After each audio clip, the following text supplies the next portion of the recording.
রমাদানকে যদি আমরা যথাযথভাবে কাজে লাগাতে চাই তাহলে যথাযোগ্য প্রস্তুতি এখন থেকে, শাবান থেকেই আমাদের গ্রহণ করতে হবে। এই জন্য আমরা আজ সার্থক রমাদানের 11টি পূর্ব প্রস্তুতি নিয়ে কথা বলবো ইনশাআল্লাহ তাআলা। যেই প্রস্তুতিগুলো লাগবে, 11টি প্রস্তুতি যেগুলো আমাদের রমজানকে সার্থক করতে পারে ইনশাআল্লাহ, তার মধ্যে সর্বপ্রথম যে প্রস্তুতিটি দরকার সেটি হলো রমজান মাস শুরু হওয়ার আগে থেকেই, যথেষ্ট আগে থেকেই তওবা এবং ইস্তেগফার করতে হবে। কি করতে হবে ভাই? তওবা ইস্তেগফার কেন করবেন?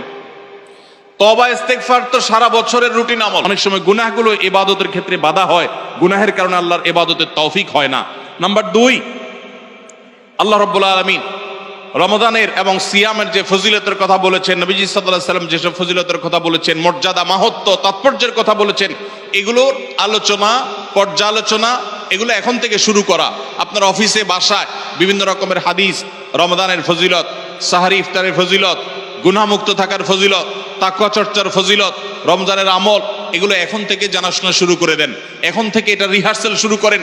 রমজানকে অর্থবহ করবার জন্য আমরা রমজান প্ল্যানার করেছি। রমজানকে অর্থবহ করবার জন্য আমরা কোরআন তারাবির সালাতে কোরআনের বার্তা বই করেছি। রমজানকে অর্থবহ করার জন্য আমাদের আরেকটা বই আসছে, মাহে রমজানের 27 আমল। এই সব আয়োজন কিভাবে রমজানকে সুন্দরভাবে কাটানো যায় সেজন্য এখন থেকে আপনি ফজিলতের হাদিসগুলো জানেন, আলোচনা করেন, দেয়ালে দেয়ালে নিজের বাসায় লাগায় রাখেন এবং বারবার দেখেন, পর্যালোচনা করেন, আবহ তৈরি হবে ইনশাআল্লাহ। নাম্বার 3, তৃতীয় প্রস্তুতি হলো এইবারের রমাদানে যে কোনোভাবে মাগফিরাত আদায় করে ছাড়বো আল্লাহর কাছ থেকে। জাহান্নামীদের তালিকা আমার নাম থেকে থাকলে এটা কাটায় ছাড়বো, এই মর্মে প্রতিজ্ঞা করা, এটাও প্রিপারেশন। এখন থেকে নিয়ত করা যে এই রমজানটা অর্ডিনারি রমজান হবে না, এই রমজানটা শুধু সাহারি আর ইফতার আর তারাবি এই 3 জিনিসের নাম হবে না, এটা একটা অর্থবহ রমজান হবে। একটা নাফরমানি আমি করব না, একটা গুনাহ আমি করব না। এখন থেকে প্রতিজ্ঞা করতে হবে নিজের সাথে নিজে, প্রতিদিন নিজের সাথে নিজের বোঝাপড়া ফাইনাল করতে হবে, এটা প্রস্তুতি।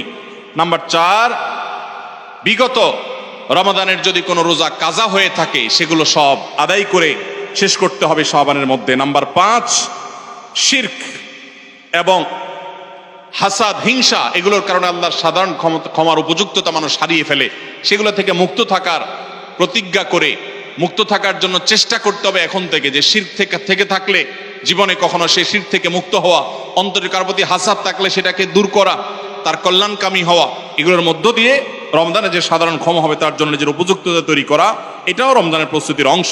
নাম্বার 6, বিগত রমজানগুলোতে কোন কোন কারণে আমার আমল হয় না, কোন দোস্তের কারণে, কোন বন্ধুর কারণে, কোন গ্রুপের কারণে, কোন অ্যাপসের কারণে, কোন ফেসবুকের কারণে, সেগুলো একটা একটা করে এই রমজানে যেন জীবনে না থাকে সেগুলা ছিন্ন করার জন্য প্রস্তুতি নেওয়া।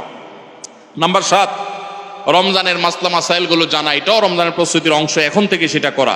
8 নম্বর হলো রমজানে যে আমল করতে চান এখন থেকে সেগুলো শুরু করে দেন, তেলাওয়াত করা। অনেক সালাফ শাবান মাস থেকে প্রচুর তেলাওয়াত করা শুরু করতেন, নবীজি শাবান মাস থেকে নফল রোজা শুরু করতেন। এগুলো হলো আগে থেকে প্রস্তুতি এবং মহড়া। রমজানে যা করবেন, দান সাদকা করবেন, এখন থেকে লিস্ট করেন, তালিকা শুরু করে দেন, টাকা পয়সা জোগাড় শুরু করে দেন, এগুলো হলো পার্ট অফ প্রিপারেশন। 9 নম্বর হলো রমজান কিভাবে কাটাতে চান তার একটা রুটিন করে ফেলেন, দিন রাত 24 ঘন্টার রুটিন। বাচ্চাদের, ফ্যামিলির অনেক ধরনের আমল আছে রমজানকে কেন্দ্র করে, যেগুলো হারিয়ে গেছে আমাদের সমাজ থেকে। রুটিন করেন এবং ইলম অর্জন করার চেষ্টা করেন। নাম্বার 10, চাঁদ দেখার চেষ্টা করতে হবে, এটাও রমজানের প্রস্তুতির অংশ। আর 11 নম্বর হলো আল্লাহর কাছে দোয়া করতে হবে, আল্লাহ যেন আমাদেরকে রমজানের রোজাকে যথাযথভাবে আদায় করার তৌফিক দান করেন। চেষ্টা করা যাবে তো ইনশাআল্লাহ। আল্লাহ রাব্বুল আলামিন আমাদের সবাইকে রমজানকে সর্বোচ্চ কাজে লাগাবার, সর্বোত্তম ব্যবহার করবার তৌফিক দান করুন। সবাই চেষ্টা করবো তো ইনশাআল্লাহ। ভাইরা আমার, জীবনে রমজান হতে পারে এটাই শেষ, সেই চিন্তা করেই আমাদেরকে রমাদানকে ইস্তেকবাল করতে হবে, অভ্যর্থনা জানাতে হবে। এটাকে শেষ রমজান ধরেই প্রিপারেশন নিতে হবে, আগাইতে হবে। এইবার যদি সুযোগ মিস হয় হয়তো আর সুযোগ আমার কাছে আসবে না, সেই চিন্তা করেই করতে হবে। তাহলে ইনশাআল্লাহ এই রমাদানে অর্থবহ কিছু করা সম্ভবপর হবে। আমরা সবাই সেজন্য যার যার জায়গা থেকে সচেষ্ট হব আগে থেকেই। এবং মনে রাখবেন, আবারও বারবার বলছি যে নবী সাল্লাল্লাহু আলাইহি সাল্লামের সেই হাদিসটি মাথায় রাখতে হবে, রমজান মাসটা আমল করে, ইবাদত করে কিছু কামাইতে পারলাম ভালো, না কামাইতে পারলাম তেমন কোনো ব্যাপার না। ব্যাপারটা সেরকম না।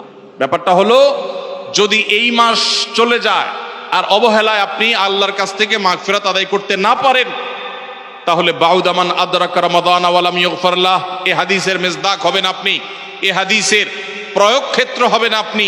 সেক্ষেত্রে রমজান পেয়েও মাগফিরাত না পাওয়ার কারণে ধ্বংস অনিবার্য হয়ে যাবে।